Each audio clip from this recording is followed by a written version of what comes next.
আসসালামু আলাইকুম। দুপুর ২টা বেজে ৩০ মিনিট আজ বৃহস্পতিবার। বাংলাদেশ বেতার কক্সবাজার। স্থানীয় খবরে স্বাগত জানাচ্ছি শ্বেত সাহা। জনপ্রশাসন মন্ত্রণালয়ের সিনিয়র সচিব মোখলেসুর রহমান বলেছেন, নির্বাচনের আগে পুলিশ সহ সব ধরনের নিয়োগ চূড়ান্ত করা হবে। গতকাল সচিবালয়ে জনপ্রশাসন মন্ত্রণালয়ে নিয়োগ বিধি সংশোধন সংক্রান্ত সভা শেষে সাংবাদিকদের এসব কথা বলেন তিনি। জনপ্রশাসন সচিব বলেন, নির্বাচনের আগে পুলিশ এবং সংশ্লিষ্ট সকল নিয়োগ চূড়ান্তকরণের জন্য প্রধান উপদেষ্টার নির্দেশনা রয়েছে। তিনি আরো বলেন, নির্বাচনের আগে মাঠ প্রশাসনকে শক্তিশালী করার জন্য সরকার কাজ করছে। কক্সবাজার হোটেল মোটেল জোনে ছিনতাই সহ বিভিন্ন অপরাধমূলক ও অবৈধ কার্যকলাপের বিরুদ্ধে অভিযান পরিচালনা করেছে ট্যুরিস্ট পুলিশ। গতকাল রাতে লাইট হাউস এলাকার কটেজ জোনে এই অভিযান পরিচালনা করা হয়। এ সময় একটি কটেজে সুড়ঙ্গ সহ বাইরে তালাবদ্ধ অবস্থায় ভেতরে গোপন আস্তানার সন্ধান পায় ট্যুরিস্ট পুলিশ।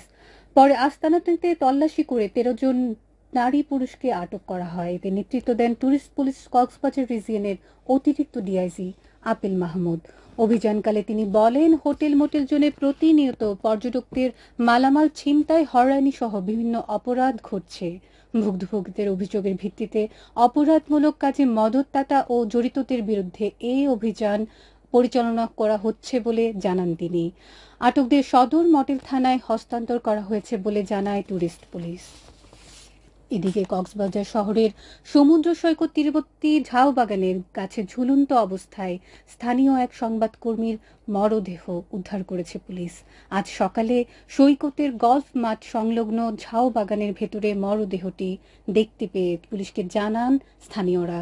সদর মডেল থানার ভারপ্রাপ্ত কর্মকর্তা মোহাম্মদ ইলিয়াস খান বিষয়টি নিশ্চিত করে বলেন, নিহত যুবকের নাম মোহাম্মদ আমিন। তিনি উখিয়ার পালংখালী ইউনিয়নের বালুখালী ১ নম্বর ওয়ার্ডের বাসিন্দা ছিলেন।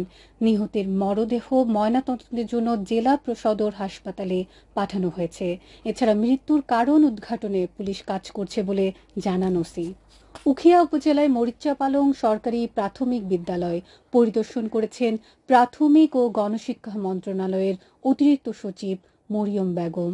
আজ পরিদর্শনকালে তিনি পাঠদান কার্যক্রম, শিক্ষার্থীদের পারদর্শিতা, বিদ্যালয়ের সার্বিক কার্যক্রম পর্যবেক্ষণ করেন। এই সময় প্রাথমিক ও গণশিক্ষা মন্ত্রণালয়ের অতিরিক্ত সচিব শিক্ষার মানোন্নয়নে শিক্ষা অধিদপ্তর গৃহীত বিভিন্ন চলমান কার্যক্রমে অধিক গুরুত্ব দেওয়ার জন্য সংশ্লিষ্টদের প্রতি আহ্বান জানান। এই সময় বিদ্যালয়ের প্রধান শিক্ষক, বিদ্যালয় পরিচালনা কমিটির সদস্য সহ সংশ্লিষ্টরা উপস্থিত ছিলেন। কক্সবাজার উত্তর বন বিভাগের ফুলছড়ি রেঞ্জের মেধা কচ্ছপিয়া জাতীয় উদ্যান পরিদর্শন করেছেন চকরিয়া উপজেলা নির্বাহী কর্মকর্তা মোহাম্মদ আতিকুর রহমান। গতকাল পরিদর্শনকালে উপজেলা নির্বাহী কর্মকর্তা পার্কে ভ্রমণ পিয়াসু পর্যটকদের জন্য প্রকৃতির ছায়া বর্ধনে গাছের চারা রোপণ এবং পার্কের লেকে মাছের পোনা অবমুক্ত করেন।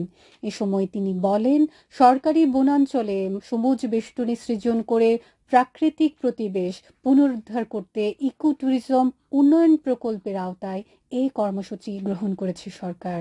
এছাড়া ভ্রমণ পিয়াসুদের বিনোদনের উন্নত পরিবেশ নিশ্চিত করতে সরকার পর্যটন খাত সম্প্রসারণে কাজ করছে বলেও জানান উপজেলা নির্বাহী কর্মকর্তা। এ সময় সহ ব্যবস্থাপনা নির্বাহী কমিটির সভাপতি মোহাম্মদ আতিকুর রহমান সহ অন্যান্যরা উপস্থিত ছিলেন।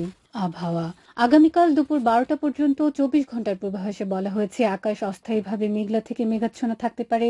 সেই সাথে কিছু কিছু জায়গায় অস্থায়ীভাবে দমকা হাওয়া সহ হালকা থেকে মাঝারি ধরনের বৃষ্টি অথবা বজ্রসহ বৃষ্টি হতে পারে। কক্সবাজার সমুদ্র বন্দরের জন্য কোনো সংকেত নেই। আগামী ২৪ ঘন্টায় দিন ও রাতের তাপমাত্রা সামান্য বৃদ্ধি পেতে পারে। আজ সূর্যাস্ত যাবে সন্ধ্যা ৬টা ৬ মিনিটে। আগামীকাল সূর্যোদয় হবে ভোর ৫টা ৩৬ মিনিটে।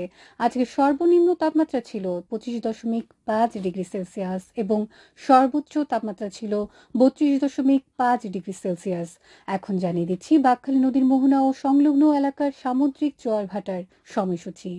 আজ ঝড় শুরু হবে দুপুর 2টা 55 চলবে রাত 8টা 58 পর্যন্ত। ভাটা শুরু হবে রাত 8টা 58 চলবে রাত 2টা 58 পর্যন্ত। পুনরায় জোয়ার শুরু হবে রাত 2টা 58 চলবে আগামীকাল সকাল 9টা 8 পর্যন্ত। সবশেষে পর্যটক বার্তা। পর্যটন নগরী কক্সবাজারে আগত ভ্রমণ পিয়াসুদের সাগরের পানিতে নামার পূর্বে সাবধানতা অবলম্বন করার জন্য অনুরোধ করা হচ্ছে। যারা সাঁতারে দক্ষ নন তাদের পানিতে বেশি দূর যাওয়া উচিত নয়। ভাটার সময় স্রোতে সাগরমুখী টান প্রবল হওয়ায় সাগরের গভীরে ভেসে যাওয়া এমনকি প্রাণহানির আশঙ্কা থাকে। সেই সাথে পর্যটকদের স্বাস্থ্যবিধি মেনে চলার পরামর্শ দেওয়া হচ্ছে। খবর শেষ হলো। আমাদের পরবর্তী খবর প্রচারিত হবে আজ বিকেল 4টা বেজে 30 ইংরেজিতে।